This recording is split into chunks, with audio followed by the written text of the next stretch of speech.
नमस्कार मित्रमैत्रिणींनो, आपल्या यूट्यूब चॅनलमध्ये तुमचं खूप खूप स्वागत आहे. चला तर मग आजच्या आपल्या पुढच्या भागाला सुरुवात करूया. प्रिया, मी महत्त्वाच्या कामामध्ये आहे. जे काही सांगायचं आहे ती घरी आल्यावर सांगशील, म्हणून त्याने फोन डिस्कनेक्ट केला.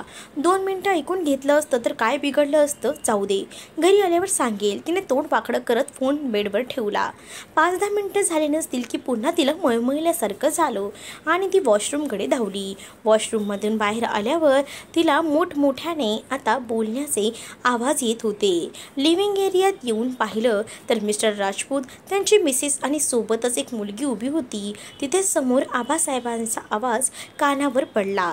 त्याने विवेकला फोन लावलेला. विवेक, आताच्या आता घरी निघून ये. आबासाहेब, फक्त 5 मिनिटाच्या अंतरावर आहे, मी आलोच, बोलून त्याने फोन डिस्कनेक्ट केला. प्रियाला कळत नव्हतं समोर काय चाललंय ते, पण वातावरण तंग झालेलं दिसत होतं. तिने आजूबाजूला पाहिलं, तानिया आहे का, पण ती तिथे नव्हती. आबासाहेब खूपच रागात वाटत होते आणि आजीसाहेब काळजीत. एकंदरीत परिस्थिती पाहता तिच्या कपाळावर घाम जमा झाला. खूप धडधडायला लागलं. आधीच काही कमी उलथापालथ झाली होती तिच्या आयुष्यात, आणि आता हे नवीन. तिच्या आणि विवेकच्या नात्याविषयी मिस्टर राजपूतांना काही कळलं तर नाही ना, या विचारानेच तिचं हृदय वेगवेगाने धडधडू लागलं. शिवाय जरा वेळापूर्वीच नुपूरचा फोन येऊन गेलेला आत्याबद्दल सांगायला. ते टेन्शन होतंच.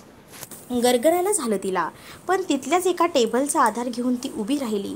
मिस्टर राजपूतांच्या चेहऱ्यावर कुठला तरी विजयोत्सव साजरा करण्यासारखे भाव होते. त्यांचं प्रियाकडे लक्ष गेलं तर खूप तुच्छतेने पाहिलं त्यांनी तिच्याकडे. तिला कसंच वाटलं, जणू त्यांच्या नजरेतून तिचा अपमान होत होता. आजीसाहेबांचं तिच्याकडे लक्ष गेलं. त्यांना प्रियासमोर हा सगळा तमाशा आता नको होता. तर आपला नातू कधी लग्न करणार नाही असं वाटत असताना त्यांनी प्रियाला घरात आणलं. त्यांच्या दृष्टीने त्याचा संसार सुरू झाला होता. आता त्या दोघांमध्ये कुठलेही गैरसमज नको व्हायला हवे. शिवाय तिची तब्येत पाहता तिची काळजीच वाटली. मिस्टर राजपूतांना दिलेलं वचन पूर्ण न करू शकल्याने आबासाहेबांच्या मनात आधीच गिल्ट होतं. त्यांचं भांडवल तर मिस्टर राजपूत करणारच होते. शिवाय आता विवेकला त्यांच्या नजरेत पाडून त्यांच्या मनात स्वतःचं स्थान घट्ट करायचं होतं. विवेकच्या गाडीचा आवाज आला तसा चार्ली धावतच बाहेर आला, पण परिस्थिती पाहता सदूने त्याला बाहेर गार्डनमध्ये नेलं. विवेकसोबत नमनही आला होता. विवेकने घरात पाऊल टाकल्यावर अपेक्षित देखावा दिसला त्याला. आबासाहेब रागात, आजीसाहेब काळजीमध्ये आणि गोंधळलेली प्रिया, या सगळ्यांच्या सोबतीला आपले विक्ट्री अनाऊन्स करण्यासाठी, जल्लोष साजरा करण्यासाठी उतावे असलेले मिस्टर राजपूत, त्यांच्या बाजूला उभा असलेल्या मिसेस राजपूत आणि लैला. त्यांनी अगदी नेहमीच्या निर्धास्त चालीत घरात पाय ठेवला. हातात ब्लेझर टाकून आरामात सोफ्यावर रेलून बसला. आबासाहेब एवढ्या लवकर घरी यायला सांगितलं, मला वाटलं काहीतरी महत्त्वाचं असेल. तो हसून मिस्टर राजपूतांकडे पाहत त्यांना चिडवतच म्हणाला, महत्त्वाचंच काम होतं विवेक, तुझ्याकडून ही अपेक्षा नव्हती आमची. तू मग रूर आहेस, रागीट आहेस, काही प्रमाणात भावशून्यही आहेस, पण तरीही माणूस म्हणून नैतिकता आहे तुझ्यात, असं वाटलं मला. आबासाहेबांनी रागाने विवेककडे पाहिलं. त्यांच्या शब्दात त्याला चीड, द्वेष आणि सोबतच आता त्याच्यावरचा अविश्वास जाणवला. माझ्याबद्दलचे विचार भूतकाळात जमा करण्याची गरज नाही आबासाहेब, आजही तसाच आहे मी. रिअली विवेक, मिस्टर राजपूतांनी कुशीतपणे हसत विवेकला विचारलं. तसं तर मी तुम्हाला उत्तर द्यायला काही बांधील नाही, पण तरीही तुम्हाला काही डाऊट आहे का मिस्टर राजपूत? डाऊट? पुरावे आहेत माझ्याजवळ. मिस्टर राजपूतांच्या शब्दांमध्ये ठाम आत्मविश्वास होता. Come to the point mister Rajput. आज लवकर घरी आलोय कारण मला माझ्या फॅमिलीसोबत आणि बायकोसोबत वेळ घालवायचा होता, आणि तुम्ही माझा तो वेळ वाया घालवताय, त्याने कडक शब्दात सुनावलं. विवेक, आबासाहेब ओरडले त्याच्यावर. त्याच मिस्टर राजपूतांसोबत असं बोलणं त्यांना अजिबात आवडलं नव्हतं. असू द्या आबासाहेब, मिस्टर राजपूतांनी उगाचच समजूतदारपणाचा आव आणला. विवेक पॉइंटवरच येऊन बोलतोय, ही मुलगी सुगंधा, हिला तर ओळखतच असशील ना तू. शेवटी एक अख्खी रात्र घालवली हिच्यासोबत. मिस्टर राजपुतांच्या तोंडून निघालेले ते वाक्य ऐकून काही का माहीत नाही, पण विवेकने आधी प्रियाकडे पाहिलं. मग अशी तिच्या चेहऱ्यावर असलेला गोंधळ आता अविश्वास आणि आश्चर्यात बदलला. सोबतीला दुःखही होतं. खरं तर या सगळ्या प्रकारावर तिची काय रिॲक्शन असेल किंवा तिला काय वाटेल याच्याशी त्याला काही घेणं देणं नसावं, पण तरीही त्याने तिच्या डोळ्यातला अविश्वास दूर करण्याचा प्रयत्न केला. उठून स्वतःचा टाय हलकासा लूज करत तो प्रियाच्या बाजूला जाऊन उभा राहिला. तिच्या भोवती एका बाजूने हात गुंफले. ती मात्र अजूनही आश्चर्याने त्याच्याकडे पाहत होती. मिस्टर राजपूत, मला वाटलं की माझा नकार ऐकून फक्त तुमच्या मुलीच्या डोक्यावर परिणाम झालाय, पण तुमचीही तीच अवस्था दिसते. लुक मिस्टर राजपूत, माझं फक्त आणि फक्त माझ्या बायकोवर प्रेम आहे आणि ते कायम तिच्यावरच असेल. जगातल्या इतर कुठल्याही मुलीशी माझा काहीही संबंध नाही. असं म्हणत त्याने प्रियाला आणखीन जवळ खेचलं. त्याच्या हातांची पकड तिच्या खांद्यावर अधिक घट्ट झाली. त्याने अतिशय प्रेमाने तिच्या डोळ्यात पाहिलं. क्षणभरासाठी त्याच्या या वागण्याने आपण त्याची कराराची बायको आहोत हे सुद्धा विसरली प्रिया. त्याचं वागणं पाहून आता कुठे आजीसाहेबांच्या जीवाला थोडं बरं वाटलं, मात्र आबासाहेबांचे समाधान झालं नव्हतं. आणि तुमचं म्हणाल तर तुमच्या या अशा वागण्यासाठी मी तुम्हाला रस्त्यावर आणू शकतो, पण हे सगळं तुम्ही रागात बोलताय. समजून माफ करतोय मी तुम्हाला. आता तुझ्या माफीची गरज नाही आहे मला. लैला उर्फ सुगंधाला समोर आणल्यानंतर विवेक घाबरेल आणि बॅकफूटवर जाईल अशी अपेक्षा मिस्टर राजपुतांना केली होती, पण सगळं त्यांच्या अपेक्षेच्या अगदी उलट घडत होतं. विवेक नाही तर त्यांचा स्वतःवरचा ताबा सुटायला लागला. विवेक, मी कधीच हवेत बोलत नाही. पुरावे आहेत माझ्याकडे. तू खूप प्रयत्न केला या मुलीला माझ्यापासून लपवण्याचा, पण सत्य कधीच लपत नाही. रिअली.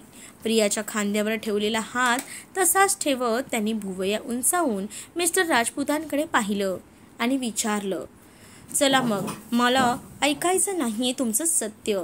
कोण सांगणार आहे ते? तुम्ही का ही तुमची सुगंधा?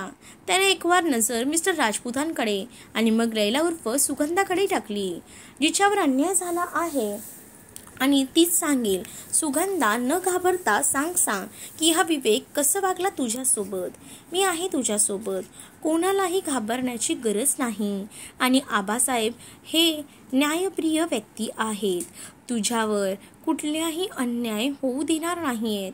मिस्टर राजपूत लैला उर्फ सुगंधाला प्रोत्साहन देत होते.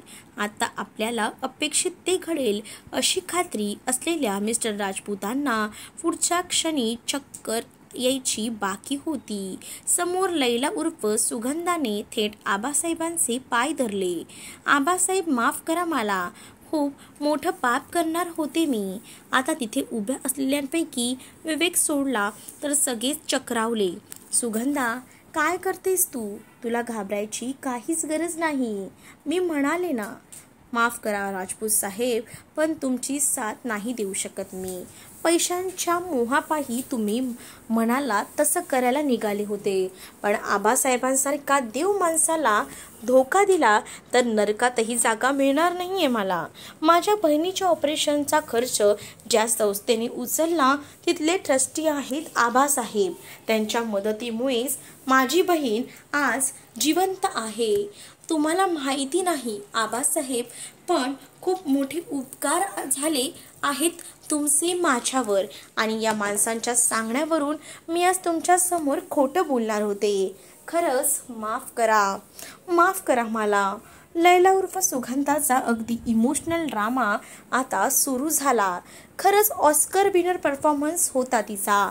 नमन आणि विवेकनी मनातच टाळी दिली तिला. सध्या आबासाहेबांच्या पायाशी बसलेल्या मिस्टर राजपुतांनी हात धरून खसकन स्वतःकडे वळवलं. रागात होते ते. माझ्या सांगण्यावरना.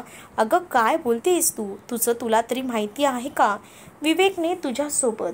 मी विवेक साहेबांना आजच पाहते आहे. त्यांनी काही चुकीचं केलं नाही आहे माझ्यासोबत. राजपूत साहेब, तुमचे पैसे मी तुम्हाला परत करेन, पण या देव माणसासोबत खोटं बोलू शकणार नाही. लैला उर्फ सुगंधाचा आणखीन एक षटकार. विवेकच्या चेहऱ्यावर अजूनही तेच हलकं स्मित होतं. मिस्टर राजपूतांनी त्याच्याकडे पाहिलं.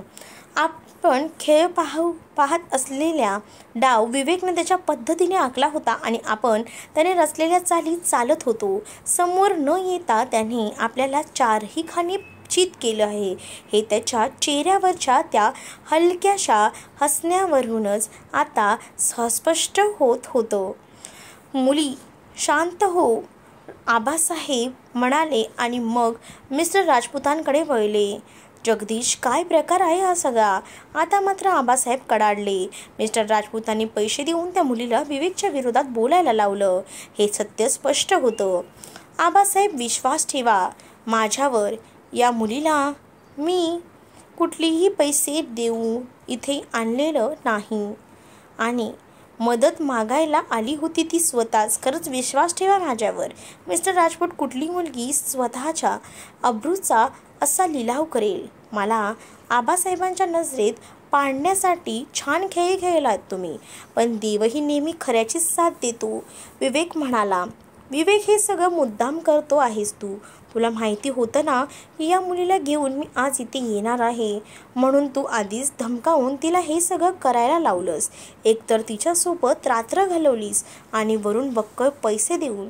जगदीश राजपूत अजून काही बोलणार तोच आबासाहेबांचा सणसणीत हात त्यांच्या गालावर बसला. मिसेस राजपूत तर घाबरून 2 पावलं मागे गेल्या. नाटकाचा शेवट विवेकने लिहिलेला तसाच झाला होता. तर बस यापुढे एकही शब्द नाही. जगदीश, तुझ्या बापाने कधी काही खूप मदत केली होती माझी. अभयचाही तू जवळचा मित्र होतास, म्हणून डोळे बंद करून विश्वास ठेवला तुझ्यावर. नेहमी तुझ्या बापाने केलेल्या सगळ्या उपकारांची जाण ठेवली. त्यानंतर जमेल तशी तुला माझ्या बिझनेसमध्ये मदत केली आणि वचन दिलं त्याप्रमाणे तुझ्या मुलीलाही या घरची सून बनवणार होतो. पण आता असं वाटतंय जे होतंय ते चांगल्यासाठीच होतंय. खान तशी माती, बरं झालं की तुझी मुलगी या घरची सून बनून आली नाही. इतका वेळ तग धरून उभा असलेल्या प्रियाला शेवटी गरगरल्यासारखं झालं. ती खाली पडणार तोच विवेकने तिला घट्ट पकडलं. प्रिया आवाज देत त्याने तिच्या गालावर हलकासा थाप दिला, पण घामाने चिंब भिजलेली ती डोळे उघडत नव्हती. आजीसाहेब आणि आबासाहेबही काळजीत पडले आणि विवेकने तिला पटकन उचललं आणि खोलीत आता नेलं. ताबडतोब डॉक्टरांना फोन लावला. तर तुम्हाला हा भाग कसा वाटला हे नक्कीच मला कमेंट करून सांगा आणि अशाच नवनवीन भागांसाठी आपल्या चॅनलला सुद्धा सबस्क्राईब नक्की करा. चला तर मग भेटूया पुढच्या भागामध्ये. तोपर्यंत टाटा, बाय.